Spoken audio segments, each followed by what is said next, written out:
Hello guys, good morning. कैसे हो आप सब?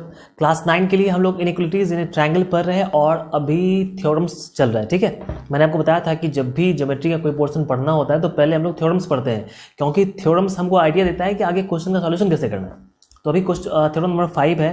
थ्योरम नंबर 5 से पहले वाली थ्योरम्स आपने अगर नहीं देखा है तो इस वीडियो के डिस्क्रिप्शन में चले जाओगे तो इनइक्वालिटी की जितने भी थ्योरम्स है सब एक साथ आपको मिल जाएगा। ठीक है, और इस पे जो बेस्ट एक्सरसाइज है एनसीईआरटी महाराष्ट्र वाले में, उसका लिंक भी नीचे दिया हुआ होगा।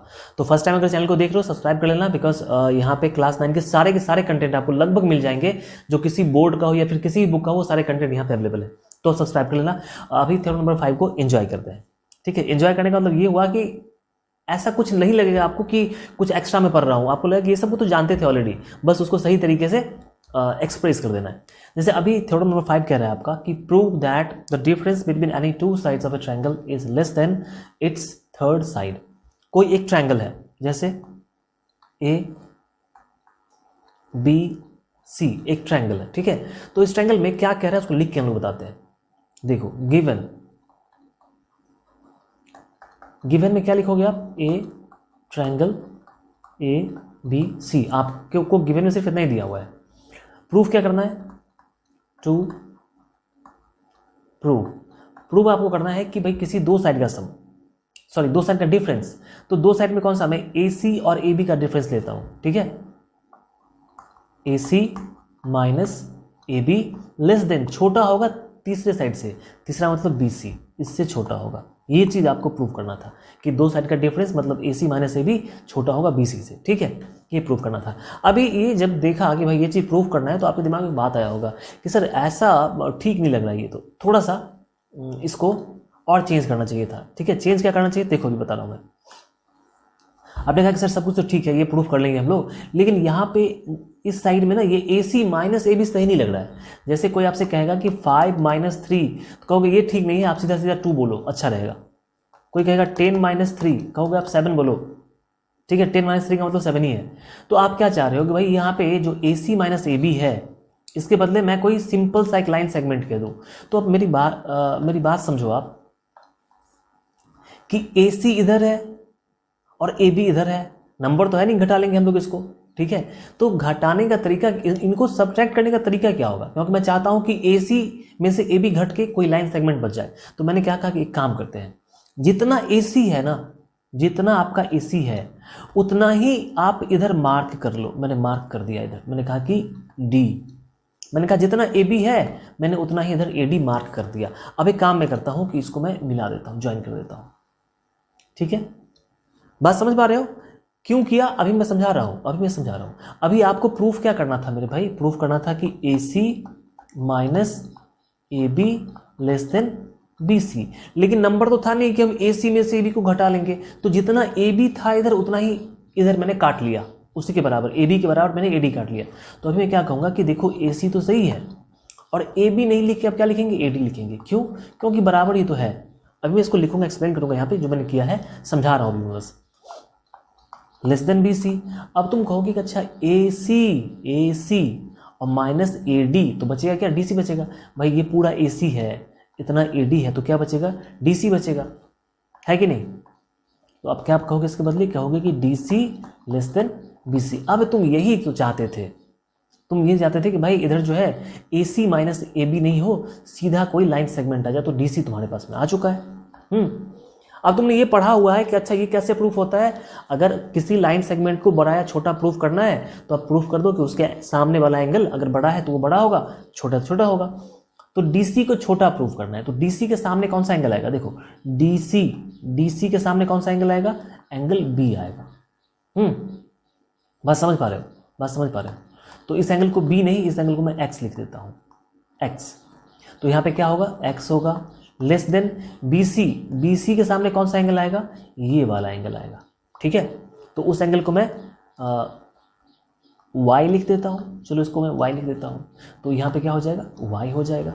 बात क्लियर है? मतलब फाइनली तुमको ये प्रूफ करना था, मतलब ये प्रूफ करना था, मतलब ये प्रूफ करना था, मतलब ये प्रूफ करना था, मतलब तुमको फाइनली प्रूफ कर देना है ये फिगर में कि x छोटा है और y बड़ा है। तो देखो क्वेश्चन कहां से घूम के कहां पे आ गया। अभी तुम्हारा ध्यान सिर्फ यहाँ पे होना चाहिए कि मैं कैसे करूँ। ये तुमने अभी क्या सब किया है वो पहले लिख दो। पहले लिख देते हैं हम लोग कि कंस्ट्रक्शन में हमने क्या किया है।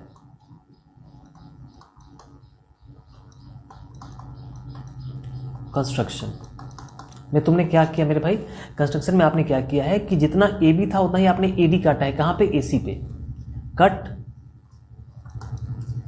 ए D equal to A B, A D उतना ही काटो जितना ए बी है। कहाँ पे काटना है, ऑन ए सी पे काटना है। काट दिया और क्या किया आपने, बी को डी से ज्वाइन कर दिया, ज्वाइन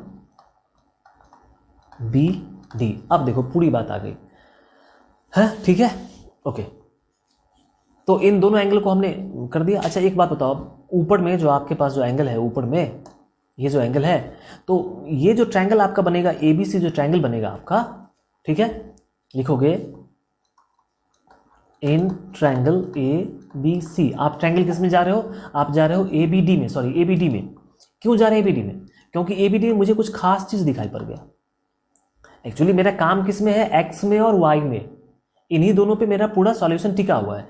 लेकिन एक्स और वाई को डायरेक्टली हम ऐसे एक्सप्रेस नहीं कर सकते, तो इसके लिए हम लोग एक्सटीरियर एंगल प्रॉपर्टी का यूज करेंगे। तो आप समझ पा रहे हो कि भाई इस ट्रायंगल का एक्सटीरियर यहां बनेगा और इसका एक्सटीरियर यहां बनेगा, मतलब कि मेरे को उन दोनों ट्रायंगल्स का एंगल भी पता होना चाहिए। तो आप किस में गए हो पहले, ए बी डी में गए हो। यहाँ पे जाने का पता चला कि अच्छा सर यहाँ पे जो ए डी है वो ए बी के बराबर है, ए डी ए बी के बराबर है। तो अगर दो साइड बराबर है तो दो एंगल भी बराबर होगा। जैसे कि यहाँ ए डी भी बराबर था तो दो एंगल बराबर होगा। कहने का मतलब ये एंगल और ये एंगल बराबर होगा। तो इसको मैं कुछ मान लेता हूँ, एंगल लिखने की जरूरत नहीं पड़ेगी, इसको मैं ए कह देता हूँ। तो ये भी कितना हो जाएगा, ये भी ए हो जाएगा। एक ही बात है ना भाई, दोनों बराबर ही होगा। आप कह दो यहाँ पे ये angle A B D equal to A D B, A B D, ये एंगल ए डी बी, दोनों को मैंने किसके बराबर मान लिया, दोनों को मैंने ए के बराबर मान लिया। मान सकते हैं हम लोग, एंगल लिखना नहीं चाहते तो उसको हम एबीसी करके मान सकते हैं, मान लिया। अब देखो properties of properties of parallel नहीं, प्रॉपर्टी एक्सटीरियर एंगल प्रॉपर्टी लगाने वाले हम लोग।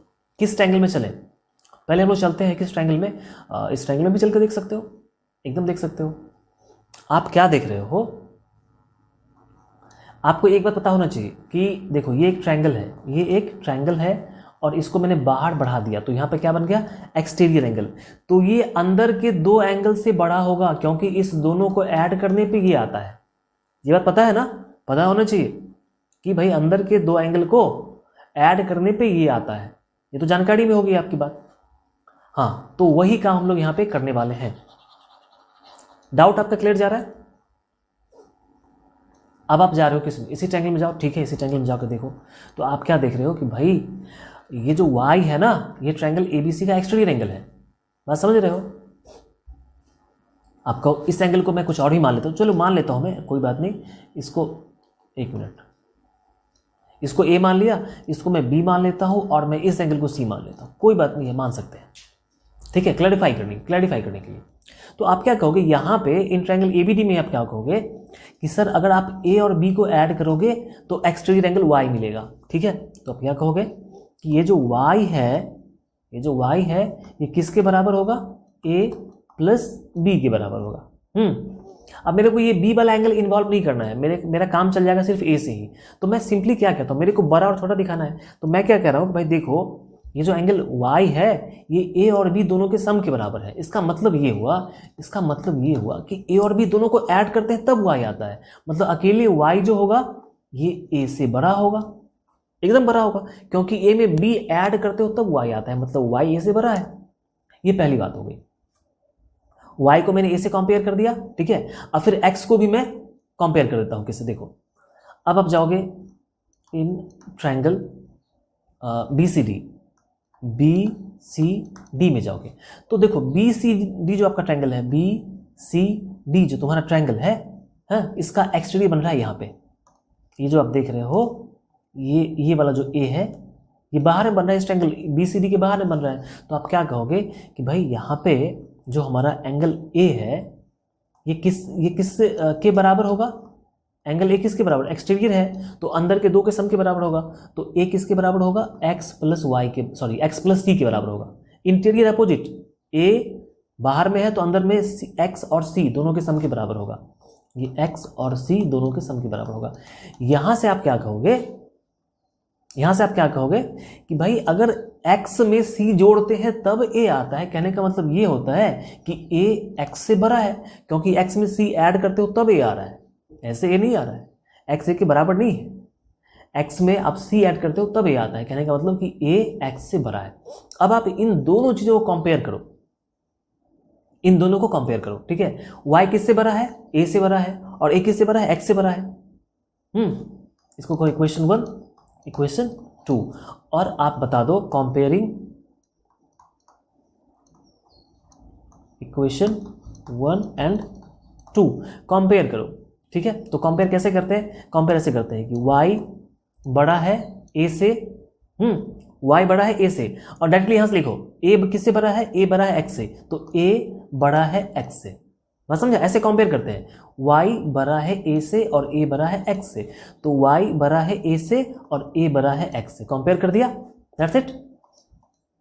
यहां से क्या पता चला आपको कि भाई अगर y a से बड़ा है और a x से बड़ा है, इसका मतलब ये हुआ कि y x से बड़ा है, इसका मतलब ये हुआ कि y x से बड़ा है। यही तो प्रूफ करना था कि y x से बड़ा है, मतलब x y से छोटा है। इसको उल्टा कर लो आप कि x छोटा है y से। अगर x छोटा है तो x का अपोजिट साइड भी छोटा होगा, तो x का अपोजिट साइड कौन सा है? DC।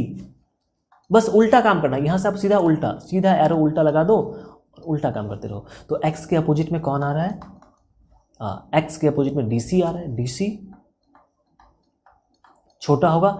y के अपोजिट में कौन आ रहा है? y के अपोजिट में आ रहा है BC। यहां देख सकते हो डायरेक्टली बस पीछे मुड़ जाना है, BC। अब आप कहोगे कि DC का मतलब क्या है? भाई DC का मतलब क्या है? DC का मतलब है AC माइनस AD। AC में से AD घटाओगे तभी ना DC आएगा। तो मैं DC को क्या लिखता हूं? DC को लिखूंगा AC minus AD less than BC। और AC तो सही है, AD आपने किसके बराबर लिया था? AB के बराबर लिया था, तो इसको रिप्लेस करके क्या लिख देता हूं? AD के बदले AB लेस देन BC। यही प्रूफ करना था, देखो ये प्रूफ करना था, ये प्रूफ हो गया, ठीक है। अब देखो यहाँ पे हम केसेस और भी ले सकते हैं, जैसे मैंने यहाँ पे क्या लिया था कि AC minus AB less than BC। आप ऐसे ले सकते हो कि AC minus BC less than AB। 3 तरीके से केस बन सकता है। आपने एक केस ही प्रूफ करना है, तीनों केस प्रूफ नहीं करना है। सिमिलरली आप लिख दो,